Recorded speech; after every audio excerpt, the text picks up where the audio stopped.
তাদের আকাশে আগুন ছুড়ে দিয়েছিল শত্রু, আর ইরান জবাব দিল এক মহাকাব্যিক ধ্বংসলীলা দিয়ে।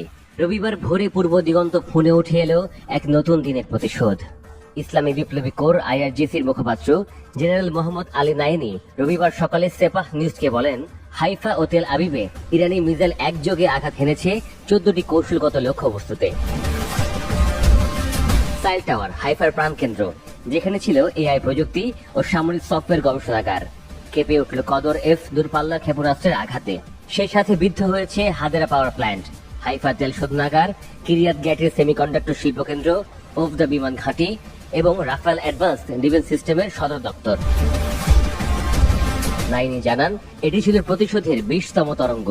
এখন পর্যন্ত সবচেয়ে সফল হামলা এটি। আগে শুরু হওয়া 18তম দফায় ব্যবহার করা হয় অভিনব কৌশল। ক্ষেপণাস্ত্রের গতি, পথ ও অস্ত্রের ধরন এমনভাবে সাজানো হয়েছিল যে ইসরায়েলের প্রতিরক্ষা ব্যবস্থা বিভ্রান্ত হয়ে পড়ে।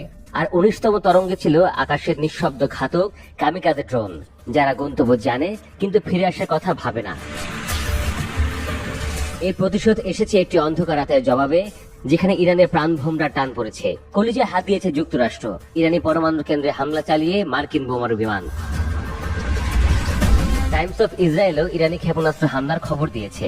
তারা জানিয়েছে, কয়েকটি এলাকায় সাইরেন বাজতে শোনা গেছে। আতঙ্কে বাংকারে আশ্রয় নিয়েছে লাখ লাখ ইসরায়েলি। এর আগে 13 জুন ইসরায়েল তেহরানে বুকে নিরীহ ঘুমন্ত মানুষের উপর নিক্ষেপ করেছিল মারণাস্ত্র।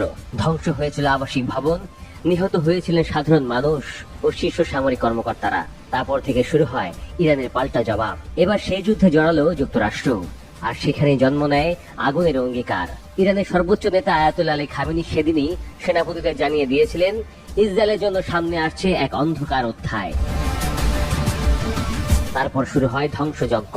লক্ষ্যভেদী ক্ষেপণাস্ত্র, ড্রোনের ছায়া আর আতঙ্কে মুখ থুবড়ে পড়ে ইসরায়েলের শহর।